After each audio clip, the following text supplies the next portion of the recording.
fellow skeptics and believers and everyone in between, and welcome back to another episode of Ghosts in the Machine. Except this time it's going to be monsters in the machine, because we're going to Grafton, West Virginia to attend the Grafton Monster Festival.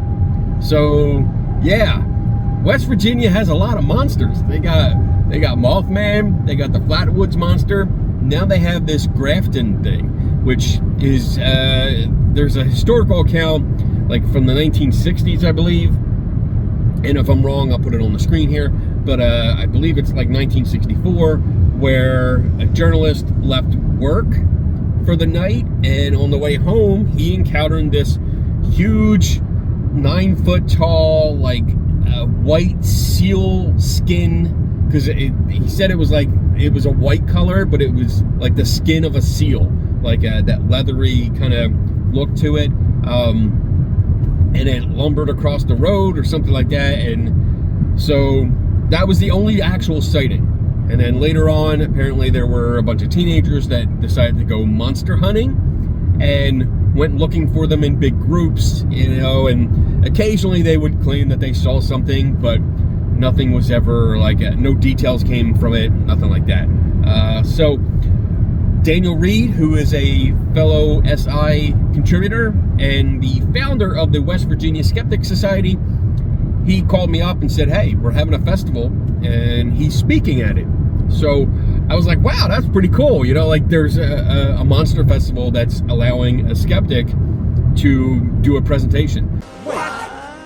So I'm driving down to West Virginia to not only support Daniel and see his talk, but also attend this festival, see if I can talk to some people about what this monster is, what they know about it. And there is a museum, so we're gonna see what kind of I guess museum stuff they have about this monster, and then and go from there. We'll investigate. I'm gonna try and visit the site where it was the only sighting of this monster. We're gonna go visit the site. I think Daniel's gonna take us around, and we're gonna get a little tour from him, because he's done a deep dive into this. So I'm gonna rely on him for much of the information that we're gonna present in this video. So anyway, on my way, I'll be there in a couple hours, and we'll see what goes on. Monsters!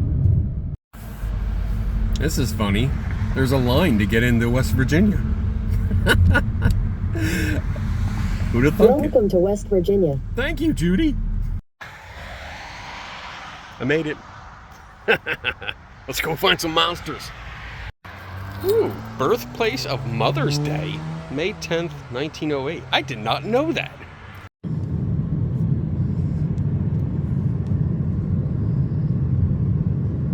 All right, we are traveling down, what is this road? Riverside Drive is what it's referred to as in the story. Okay. And, Grafton Homes. Look, we're in Grafton. All right, so we're coming down here, and there's the river. What river is that? Taggart River. Taggart River, okay. Okay, and we're coming up to the spot where the monster was allegedly seen. And this monster was only seen once? One time. A one-off weirdness. One-hit wonder? One-hit wonder. So this is the curve that it talks about in the story where he was coming out of. Okay.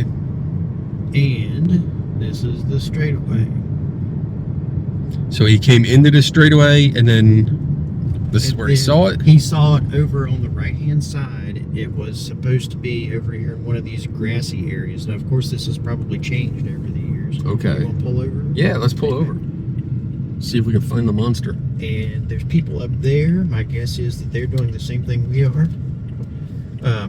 But yeah, so it was right in this area somewhere was where allegedly it was supposed to have been seen. Okay. And there was supposed to be some pushed down grass and brush, and then out into the river. Over across there was where he allegedly heard the whistling sound.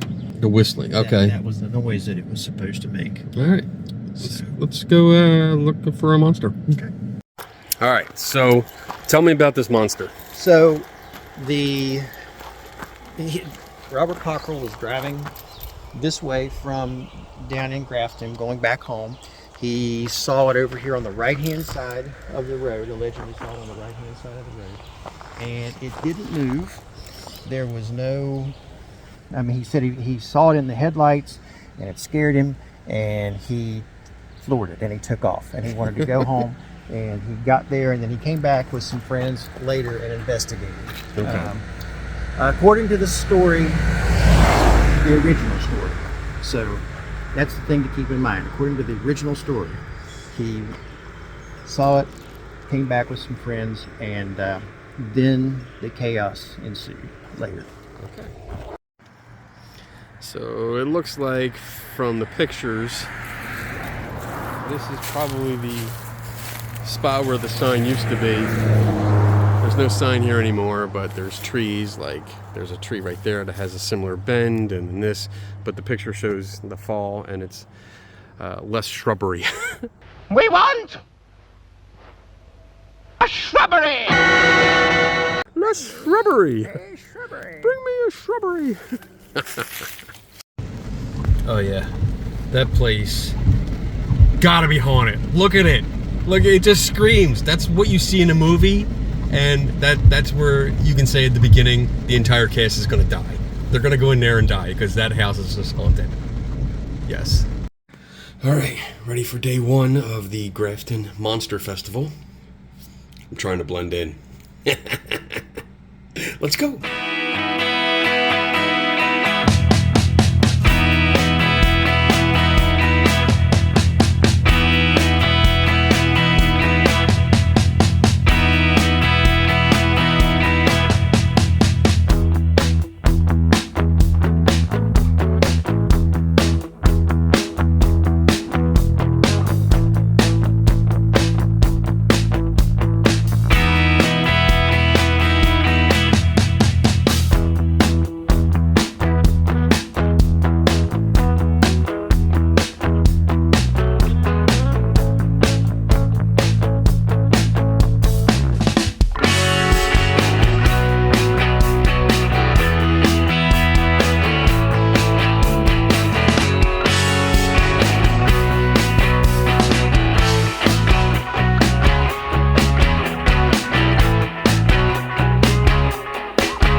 Daniel Reed, contributor to Skeptical Inquirer magazine and founder of the West Virginia Skeptics Society, set up his table.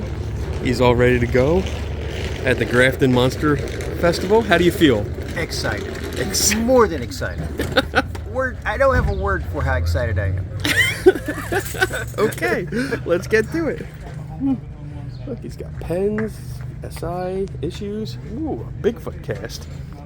Or is it? Dun dun dun. Stay tuned. They have a costume. Boy, someone's gonna sweat their butt off in this. There's Daniel schmoozing with the organizer.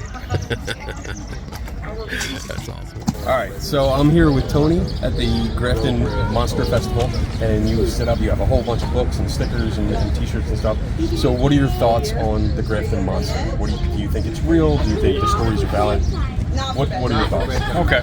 Well, I think that, Robert Cockrell saw something. I don't think it was a big pile of boxes. And the reason I think it wasn't a big pile of boxes is because we have correspondence between Robert Cockrell and Gray Barker at the Gray Barker Collection in Clarksburg.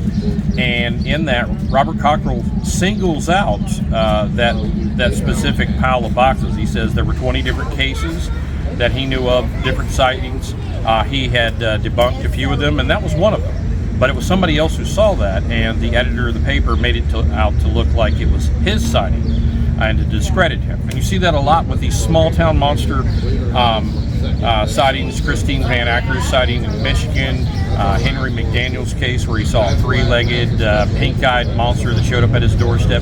When everybody comes in, you get the media attention, you get these mobs of people searching for the monsters. Sometimes there's alcohol involved. Usually there's some kind of implement of destruction. I mean, you know, alcohol and implements of Yes. destruction. I'm in. I'm going to join. well, but when it's teenagers, you don't know if they're shooting at you. You know, Right. maybe I resemble Bigfoot in a lot of cases, as far as I'm concerned. You know, you're walking through the Could be a woods, distant big cousin. fella. You know, Yeah. and especially if you're not familiar with things like bears, that sort of thing, and you're not really savvy about those sorts of things. Okay. So when that happens, the local law enforcement and the media will feel the need to suppress the event. And the easiest way to do that is to discredit the primary witness, the first one that came along. And it's unfortunate, but if you were in the shoes of law enforcement, you might be tempted to do the same thing, because public safety is very important. Yeah, I agree. Now, I agree. do I think it was something? Yeah, I think it probably was something. There was a rash of sightings, we would call them Bigfoot sightings probably, that went clear from Michigan, from Sisters Lakes, Monroe, Michigan, etc., and just kind of went down through West Virginia. Okay. But what we've seen in a lot of cases is, like, when you see Bigfoot, you also see bear sightings. And I wasn't around enough to see whether or not that was a bear sighting. Okay. I don't know what it was. Do I think Bigfoot's a possibility? I think it's a possibility. But I don't actually know what it was. Okay. But I think they saw something. I don't think that they saw a misidentified man. That's too big of a figure that they saw in his headlights going down the road. And he was terrified enough of it to go back, get his two buddies, Okay. and come back to the site to investigate. And all they really heard at that point was whistling. The whistling across the river, right? Yeah, they could never pick up where exactly it was coming from, but they just kept hearing whistling while they were down there. Now, that could have been anybody. That could have been somebody calling their dogs. Right. Okay, that's a valid possibility. I tend to look at every side of the coin back and forth. Any thought to it might have been a hoax? Could it have been a hoax? Well, okay, anytime that you deal with Gray Barker, I've been investigating Gray Barker for the last 10 years to write a biography about the guy, and he is a well-known hoaxer. A couple of things come to mind. One, if it was a hoax, it wasn't his hoax. Because at the time, he was desperately trying to restart his Saucerian press. He had filed for bankruptcy in 1963, sold the Saucerian magazine, which is the book publishing part, to his good buddy James Mosley, and was having to put out ads in UFO magazines like Saucer News saying, hey, there's been nasty rumors going around that I'm out of business, and I'm not. I'm selling books. He was supposed to write up this particular article about the Grafton Monster for the Long John Nebel radio program, which was like the coast to coast of its day. It was a big UFO sort of thing. And had he gotten the monster story on that radio program, nobody would have forgot about it. Okay, it was that big. Long John Nebel was a big deal in New York. But the Republican convention happened at the same time. It squeezed out Long John Nebel's radio time, and then, of course, that squeezed out Barker's available time to tell stories versus hawk his books and promote his Saucerian press. So which one do you think he chose? Right. He promoted his books. So I don't think it was definitely not important enough to him. If it was one of his own hoaxes, he would have found a way to plug it in. Okay. To exploit it, and because that's what he did if it was a hoax. If you look at the Lost Creek saucer, that was all Barker and Mosley got together, and Mosley was trying to find a hook for his speaking tour. Okay, and they needed something that would be a better hook than some of their competitors. So here they come along. They get a guy with it's called a boogie. It's like a clay model of a flying saucer on the end of a fishing pole in the back of a pickup truck. One guy's got the camera, and through forced perspective, the other guy's going, "Look at that!" You know, and the Lost Creek saucer was born, and it was so successful. Selling stills of it, promoting it at the speaker. You look at this film at our next speaking engagement, selling actual copies of the film. That suddenly they also came up with the Benedum Airport flying saucer film. Hey, we got two of them now, right? So when it came to stuff like that, he made a special effort through all of his UFO connections, through everything else, to make sure he promoted it. So do I think it was Barker's hoax? No, I do not. If there was a hoax, he was being hoaxed by someone else. Okay. Do you think he contributed to it? Because, as you mentioned, like, there was letters between Barker and Robert. Right. And at one point, in one letter from Barker, he adds on Right. about like aliens coming here and depositing animals in order to test, I think, to see what the environment is and how they would react to the environment. So he did add on a UFO/alien aspect to the story. Well, he did, and that's the thing. He had to, if he was going to promote it on Long John Nebel or to any of his UFO magazines, he had to speculate and come up with a reason why the Grafton Monster would have anything to do with UFOs. Right. Okay. Anything at all. So he was not the originator. If it was a hoax, right? He was not the originator, but he did. I know Barker well enough to know this wasn't Barker's hoax. Okay. Okay. Barker's hoax have a certain flavor, a certain finesse to them, actually, Okay. And occasionally it's a finesse that's sort of mixed with a bit of drunkenness. I mean, he was a heavy drinker. I can relate. But not the this heavy is a person part. who was highly intelligent that could think through. That all the drinking did was kind of release any reservations he had towards doing it. You know how that how that works. I might understand where that's coming from.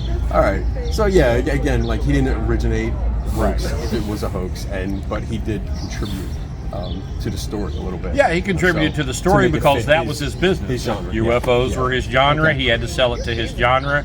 And this was really the only way that was going to happen. Okay. Now, through his correspondence, he would do this with people, though, if they asked him, well, what do you think? How would this connect to this or that? He would go ahead and speculate on something, even if he never wrote about the story. Okay. You know, so Barker was interesting. His friends described him as someone who believed none of it and all of it at the same time. And it's because when he got into it, it was during a very intense period of flying saucer interest and activity, 1952. You had the Washington, D.C. merry-go-round where 2 weekends in July you had flying saucers, lights in the sky, seen not just by, the masses, but you saw them by military personnel. It showed up on radar. It was explained as temperature inversions, that sort of thing.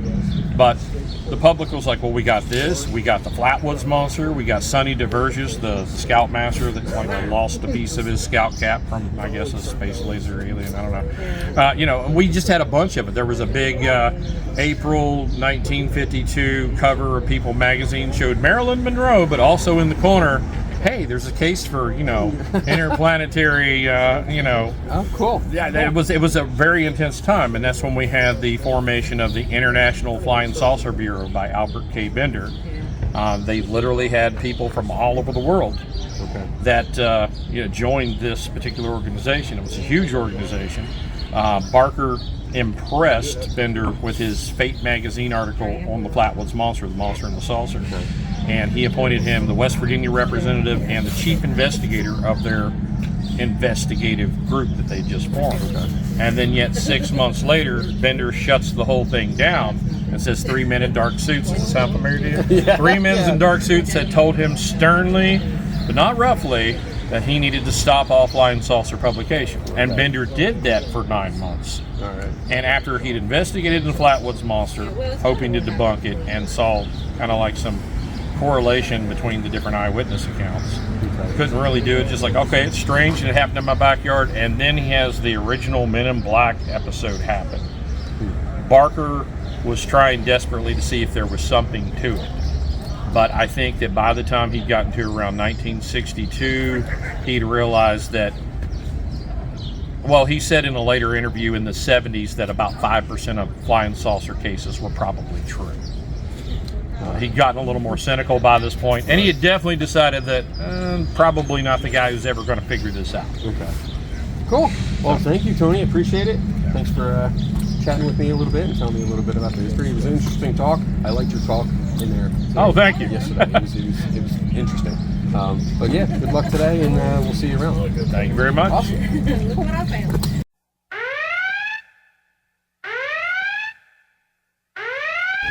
So, the thing that you have to remember is that in science, as in courts, evidence has to withstand scrutiny.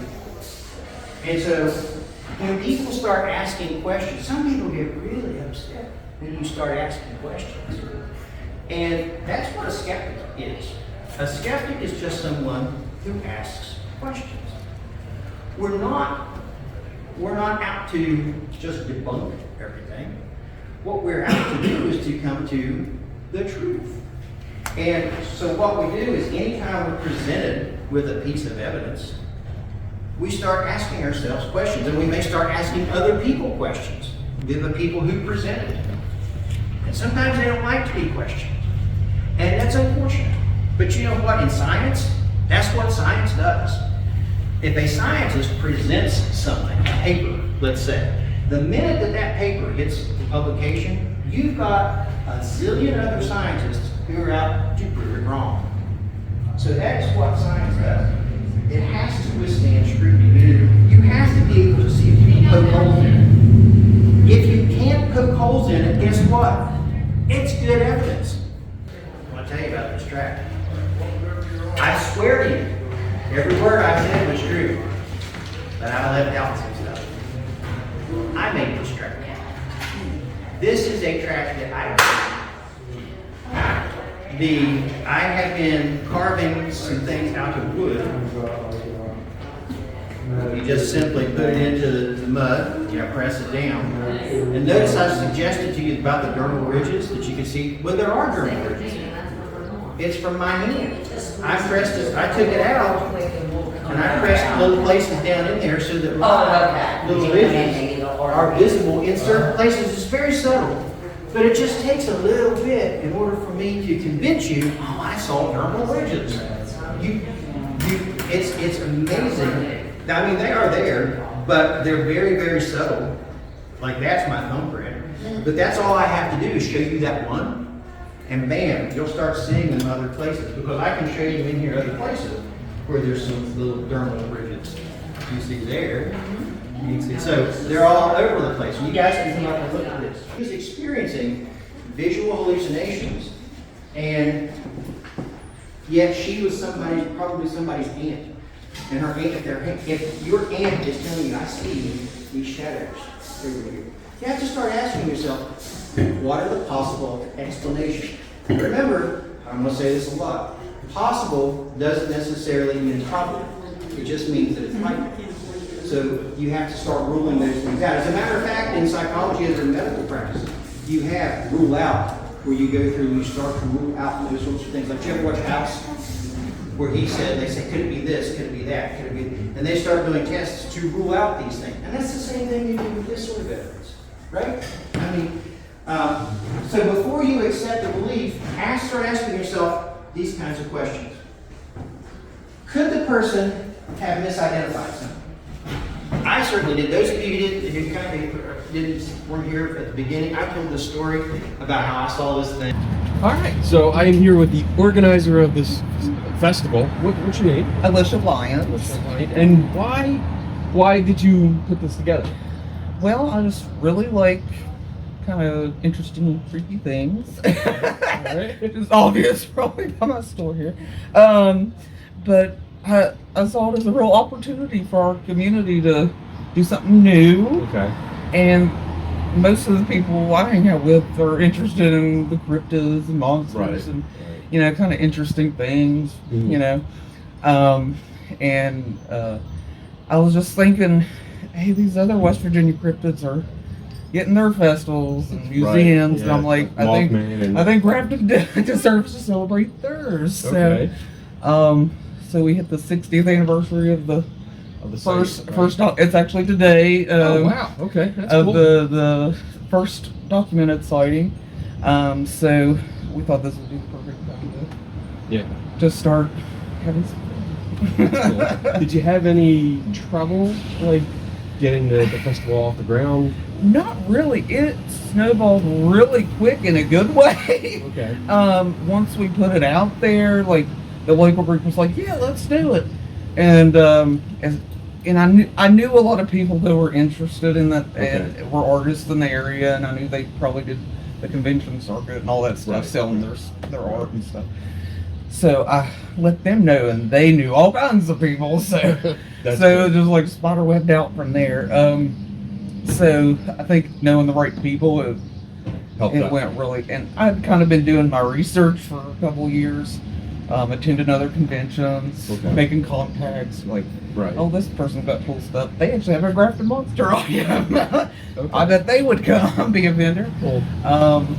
So starting out with the good contact base, I think really helped us accelerate and make it successful. When it comes to the story itself, do you believe it's true? What are your thoughts on that? I don't know. Like, I can't say one way or another. I wasn't there. That's fair enough. I try to take people's word at face value. I don't know what the situation was. Right. But I kind of like the pursuit of trying to figure that out. You know? Yeah. Like the research. The chase. The chase I think Yeah. is fun and interesting, and hearing what other people's ideas are. We got some interesting ones yesterday on the theory board. Yeah. What's the theory board? What's that about? I took all the cards off from yesterday, Okay. so because it was full. Okay. Some were kind of legitimate. Some was like your mama, or something like that. And I was like, well, maybe. Someone mentioned a demon. Someone was like a cutie from another dimension or something. Wow. There was all kinds of stuff. A lot of Yeah. nerd out there. So I didn't read the really long ones, so I'm Okay. waiting to read those. See what Okay. they might have been serious. Are you going to put them back up? Or? I hope to post them in the museum once I Okay. get the weekend over with. Especially the good ones. But I wanted to commemorate the first festival with everybody's thoughts on it. That's cool. And this is the museum that you're working on? Yeah, this is the state of it right now. We've had some setbacks with the building. Right. So all the displays we've gathered and like art donations we've put in the windows so people can really see them. So we don't have a lot of proof or anti-proof, if that's a word. I don't know anything. We like Bigfoot has like these footprints, stuff like. We don't have any of that. None of that shit. We don't have any of that. That's okay. Yeah. Which is kind of cool because we can just like maybe this for everything. But I actually just talking with people yesterday. They're like, "Did you know about this article?" Or "What about this place that has all these other sightings reported?" So I think we're just kind of beginning our research on that to compile it. Like, this is somebody's theory. This is what somebody thought. Do you think it was a Grafton Monster? Well, that's cool. I mean, so far it's been great. I've been having fun. We got to meet a lot of people. And I want to say I appreciate that you allowed for a skeptical point of view. Yeah. Thanks for contacting me. I was like, that was all Daniel. Maybe ring this. Yeah, he gave a talk yesterday, and it went over really well. I was told that you guys were the most attended speech. That's all Daniel behind the camera. So Awesome. Good. So that I would hope some of that was local people as well as visitors. Yeah. I mean, we don't know, but that was actually kind of I was like impressed and happy about that. Were you worried? I'm all over the place. Were you worried about having a skeptical? No, actually, I mean, I think I'm a pretty skeptical person myself, but I'm also pretty creative, imaginative as well. So I'm all over the board. Maybe because I'm a Gemini, I don't know. But I like to blame everything on being a Gemini. But by the way, I think I got multiple personalities. It'll happen. So, I'm so happy I got to meet you. I'm glad you're okay.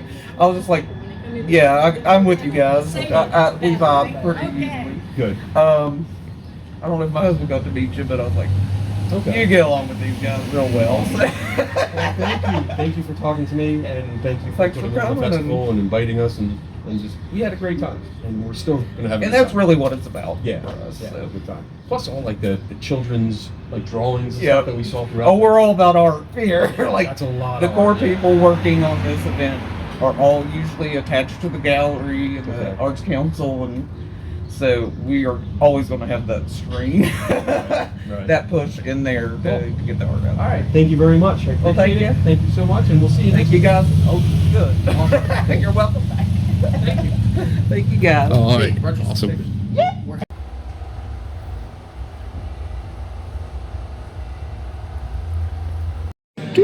Here we go. Hi. Hello. Hi. Hi, how are you? Good. How are you? I'm all right. Hey, nice to meet you. I'd shake your hand, but mine's greasy, and I don't care. Okay. Mine probably are too. Okay. All right, so I'm still here at the Grafton Monster, and I ran into somebody that's kind of special for the festival. So, who are you? Introduce yourself. I'm Kathleen Cockrell Arbuthnot, and I'm Robert Cockrell's daughter. Cool. And you were invited down to talk a little bit about the story? I was. They're letting me talk about Dad in a little bit. That's awesome. So, I guess my first question would be, like, this story came from your father. Like, this story in this festival now. What are your thoughts on how it evolved? And, like, this weekend, we have all these people coming out to visit and learn about the story. What are your thoughts? It's amazing. I mean, it started a couple years ago. They put a sign over on Riverside Drive where the monster was spotted. Okay. And that kind of started catching on a little bit, and they made bumper stickers. And then I never dreamed that, like, 2 years down the road, that they would have the festival. Wow. It's amazing. That's cool. So many people worked on it. It's a nice little tribute to the legacy of your father. Legacy. It is. It means a lot to me and my family. That's cool. And if you don't mind, I asked you earlier about your necklace, and it looks like a little vial. It is. What you have something in it? I do. I have a little lock of my dad's hair in it. Oh, that's cool. And I wanted to bring him with me today. So Oh, that's sweet. he was a good speaker, so I thought maybe he'll rub off on me. I'm hoping. Hopefully he'll bring me luck. Don't be nervous. Just imagine everyone is naked. Oh, That's okay, what I do. Okay. And then that's why I usually in front of my talks I laugh a little bit. So I'm like, you're all naked. That's great. I love that. That's what I'll do. So with the story and the legend and all this, what are your personal thoughts? Like, do you think was it something that was real that you think, or maybe was your dad having some fun with people? What are your personal thoughts? I used to think he was having fun with people. And then a couple months before he passed away, I asked him, I said, Dad, please tell me about the monster. And my mom was giving him a hard time about it. We were laughing about it. I heard him say real quiet, he said, well, I saw something. Okay. So I was like, oh yeah, he saw something. Okay. And he believed what he saw. So Okay. I really think he saw it. But he never gave any more like insight on details or anything like that. Just what he had written about earlier. Okay. So no, I couldn't pry it out of him. Oh. I all right. tried and tried and tried. He chuckled. Okay. I know people have tried to get in touch with him over the years, and he didn't want to talk to people about it. I don't know, he separated himself from it. My mom was a little bit standoffish with the whole thing. Okay. And they were really close, my mom and dad. So I don't know if maybe that's the reason he kind of backed away from it a little bit. Okay. So I'm just not sure. Just the attention. Sometimes it gets overwhelming when the That's story gets true, out there. too. And it gets away from you. It gets bigger, and all of a sudden, everyone wants to talk to you, and it's Right. overwhelming. So Right. I can understand that. But Yeah. all right, and you're speaking later today, I am. right? And what are you planning on talking about? I'm going to tell a couple little stories about Dad's early life and then where his career went after him and my mom got married, and then it kind of took off from there. Okay. So just a few fun little stories. Oh, that's cool. That's cool. All right. Thank you so much for taking You're a few minutes welcome. and Thank talking you to me. so much. And, I appreciate it, and enjoy the rest of the festival. Thank you. All right. I really appreciate it. Cool. Nice meeting both of you. Oh, nice meeting you too. Thank I you. do love the necklace. It's really Thank you. That means a lot to me. cool. Rock. All right. Thank you. Sure. Cool.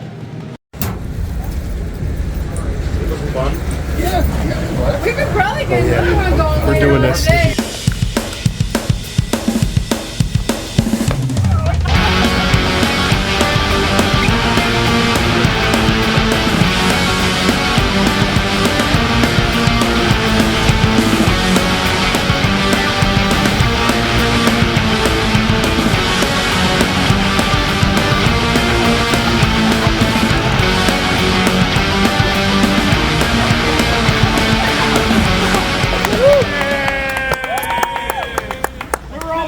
Yeah, we all failed horribly. It's my kind of town. Oh, yeah. All right, so I'm here with Kit, right? And you are one of the organizers. What do you? I am. I'm part of the trip council. Okay, and What are your thoughts on the festival? I mean, I think it's great for the city. okay. I think it's a fun thing. I think there's tons of money to be made. I mean, look at Mothman Festival. And this is purely an economic cash grab as far as I'm concerned. But that's just me. I think this is probably one of the most honest interviews we're ever going to have. That is my problem. Yeah. So what? I'm very honest. Very well. Good. I mean, you should be. You always know. Where we stand with you? That's good. Well, I stand right next to you, so Good call. yeah. That's a safe zone. So the monster itself. What are your thoughts? I think he may have seen something. Okay. Monster? It's not very likely. Not like okay. And as far as the big monster hunt goes, if it had actually happened, because in this town, the biggest thing ever is Memorial Day because of the national cemeteries. Okay. And so every year, everybody comes home for Memorial Day. And all the classes walk, and, because we've always been in this parade. And if that had happened, those high school classes would never have shut up about it every Memorial Day. Right. We've never heard of it. So is this kind of like a monster story that kind of popped up and then faded? Honestly, no one heard about it until that Mountain Monster show. And she's being quiet because one of them is in the next room. Yes, I'm being polite. Yes. That never happens. Let's get a little closer. Why? Are we still in? Yeah. Okay. Why? Okay. No one heard about this until that Mountain Monster show. Okay. There might have been something in the Sentinel before then, but I wasn't. I was 2. So Okay. how the hell would I know? Right. And no one ever talked about it until that show. And then everybody around here said, well, that never happened. Right. And then so like, it might have happened. And then, the churches got in and it's like, well, it's a demon. So there really were like people saying that it was a demon. Bible shakers. Okay. And there's like there's just a group that came to town who are pretty culty. Okay. And who have been run out of many other counties. And they're kind of a franchise because I looked them up on the internet. That's how I do. Is it like the Church of? No, but it's True Vine Ministries Inc. Oh. Yeah. Okay. All right. But I always said if a church has more than 3 names and 2 of them aren't Saint whoever, it's some kind of a scam. Okay. And it's a scam anyway, but it's like an extra scam. So. Okay. That's a scam with a scam. Yeah. Okay. Because True Life Living Waters Church of if you have 14 names, it's a scam. Okay. Everybody's poor, and there's a rich preacher. Well, no comment. With the speakers, there was a variety of speakers yesterday, and there's a few today. How did that go? Because I know you were sitting in the back and you listened to all of them. So. Well, no, I'm interested in this sort of thing. I don't believe all of it, but I'm still interested in it. Okay. And I can't rule everything out. Right. Because sometimes shit's weird. No, without naming Pardon my names, English. but like, were there all good talks? Were there some you were like, Well, no, there was one that was not. There were 2 that were really bad. Well, one was really, really bad, and the other one was just bad. You're not trolling or anything, are you? Yeah, I might be. Okay. I might All right. be. You guys missed the one where the guy made up this whole story where the Grafton Monster was from Titan, and it was Like the Moon Titan? yeah. Whoa. Yeah, and I don't know if it's like a fiction thing he was trying to tell or what, because I was doing like 5 other things at the same time. But he was only on for half an hour and killed the audience. Wow. Okay. And I heard there was some skeptics that showed up. Yeah, which was awesome because that's what I like. I like everybody. I like critical thinking. I'm kind of a fan. Okay. Because that's how my mommy raised me. Good. Good mom. Yeah. Good My job. dad helped too. Good job, Dad. He's dead. I That's okay. It's all right. But still, yeah, we met your mom. Yeah, my mom's awesome. Yeah, Yeah, my mom, very Dr. nice. Betty Ford. Oh, okay. Wow. We're the smart folks. All right. Well, thank you very much. Okay, is there anything I can help you with? I don't think so. I mean, we're good, and you were one of the people that I really wanted to interview. I can't imagine Because why. you're- I'm ridiculous. We've been talking like throughout yesterday, being able to talk to you, chat, and we had similar questions for some of the speakers, and it was nice. It was refreshing. Well, how the hell are Scandinavian trolls going to wind up in Grafton? That's the dumbest damn thing I've ever heard. It's not like, oh, I'm going to get in my Pioneer wagon. Honey, grab the troll. You betcha. You know, and Trolls were mentioned. That's all I'm going to say. yeah, I'm going to be heavily edited, I bet. Oh no, this is all staying in. This takes most of the blame off of me. All right. Well, I live to serve. Well, I appreciate it, and like I Okay. said, you were one of my new best friends now. So, Awesome. Well, hit me up on Facebook. I'm give me a there. hug. Sure. So happy I got to meet you Well, and we got yeah. to talk. Come back anytime. Awesome. Cool. You too. Will do. You too. There we go. 3D printing these Grafton Monster things. We saw them in some windows and we're like, oh, I wonder where. And we walked down the street and there it is. Oh, Flatwoods Monster, Mothman. Oh, I like the little one. Probably can afford that one. So this is Future Kenny, which is several months after the events of this festival, and just wanted to quickly say that, yeah, I got them.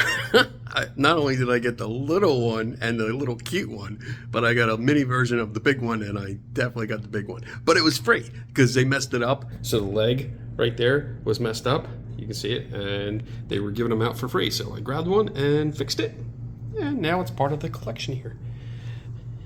Ooh, nice. All right, so we are at the end of the Grafton Monster Festival. We're kind of chilling at the end of the street.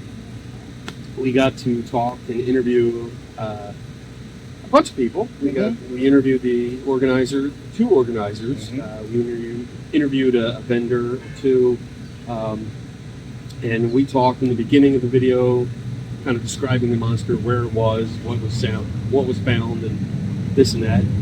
Now it's time to wrap it up, and I think it'll wrap up pretty interestingly, because there were so many researchers we talked to, people that researched for books and wrote stuff, and they all had this idea that Robert Cockrell, that he saw something, and you found information that has appeared in your article in SI.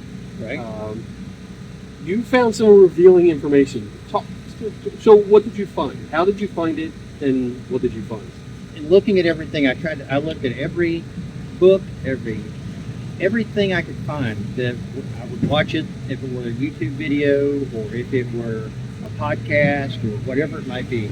And so I came about this reference that a person made, that they said that there was a story that he had recanted his story at one point, but they didn't provide any sort of reference.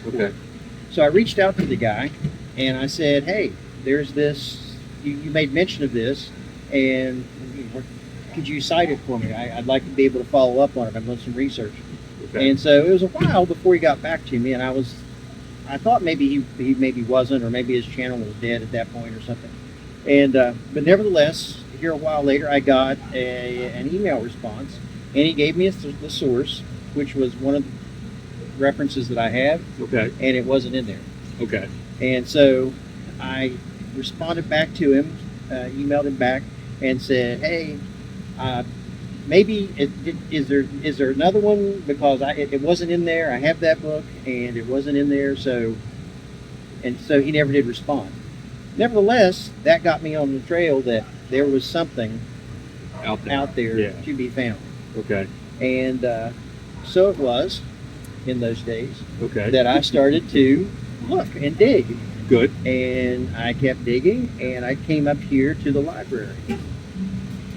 And so In Grafton. in Grafton. Okay. And so started digging, and when we the ladies and there was a couple of ladies and a young man there at the library, and they were very instrumental in showing me where the digitized records were, and so I started going through those, and in a little while I came up with one.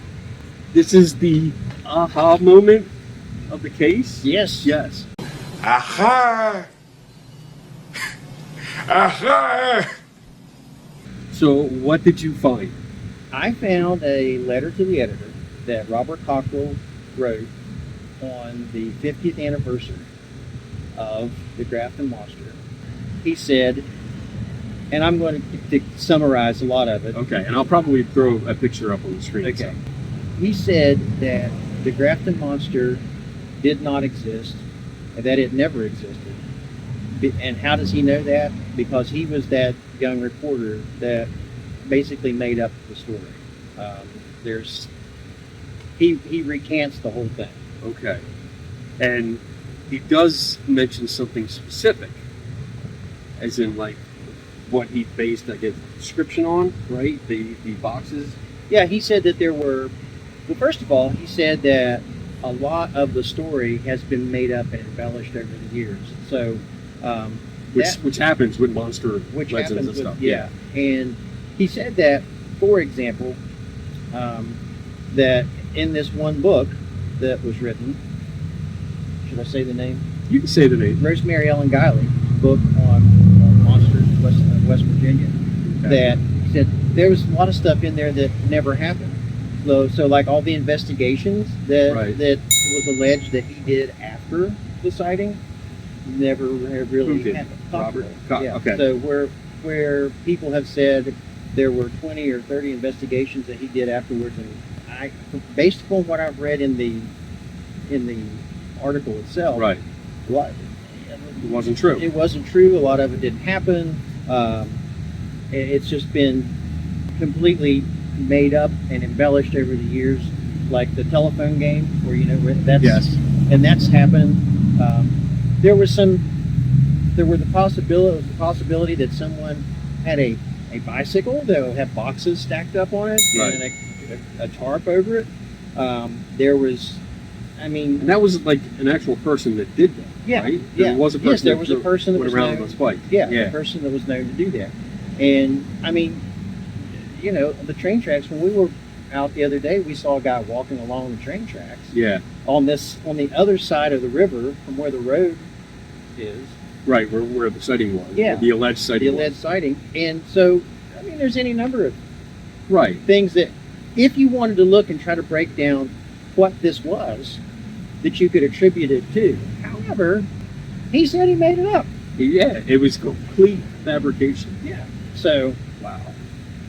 And it's interesting. I mean, we interviewed the daughter earlier, which is in this video, and even she didn't know about this. Or Right. At least we don't know. well, that she didn't. Yeah. Maybe she didn't want to reveal that or mention it.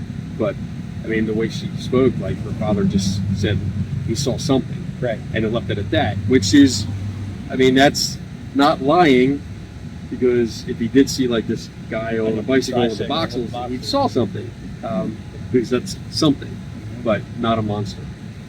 Not a monster at all. And he even made reference in the article about how it was all good fun for a bunch of young kids. And Yeah. So for summer's activity. Right. And, And he was, I keep messing up his name. What's Robert Cockrell. Cockwell. Roll. Roll. I have to get that West Virginia accent. Roll.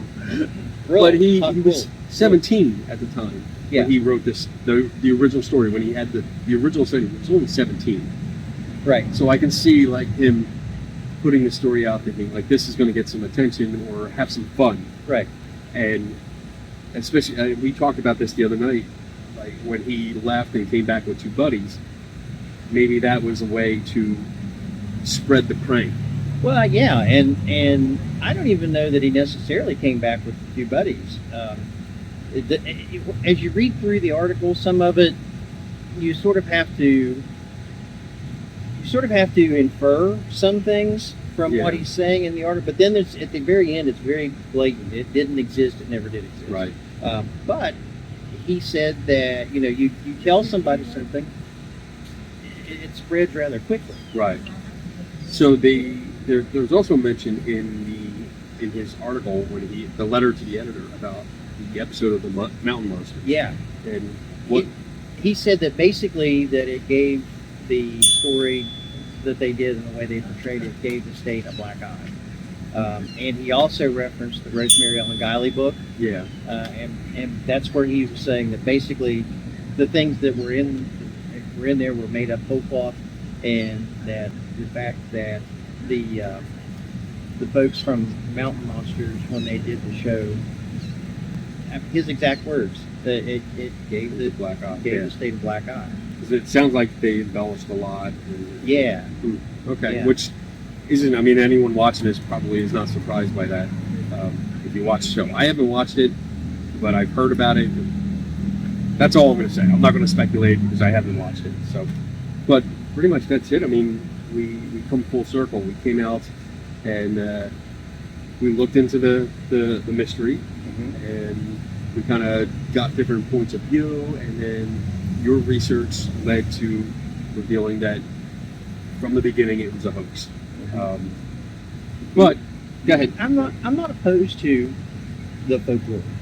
You know what I mean? Yeah. I'm not opposed to this type of event that celebrates folklore, as long as it's portrayed as folklore and not real. as a real thing that still exists. That it's some sort of troll, or it's some sort of Alien. interdimensional creature, Right, or something like what that Ray Barker had Right. added the story about, like, if aliens came here, they would release animals into the environment to see how they would react, Right. and if it was safe for the aliens and or like humans if we were doing it.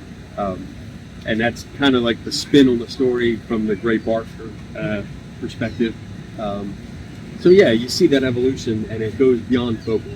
It becomes silly. But you're right, I agree. Like, the festival celebrating the folklore, it's cool, and we see the artistic expression. We see people coming out and just hanging out together and having fun. and making new friends. Yes, We made, the people are we got bacon. we got piles of bacon because they were like, we have breakfast, come on in, eat more, and just kept piling up, and then they made us take bacon home, which I'll put a picture of it in here. That was good. So, but I mean, it's a fun day. We had a good weekend here. We had fun. We got to meet a lot of people. We got to taste different food and see different crafts and stuff. So it was fun. And I'll be back next year, just more or less for the people. Yeah, they were so welcoming, and the lightsaber fight. That was epic. Yeah. Even though I think everyone died like 30 some times. Yeah.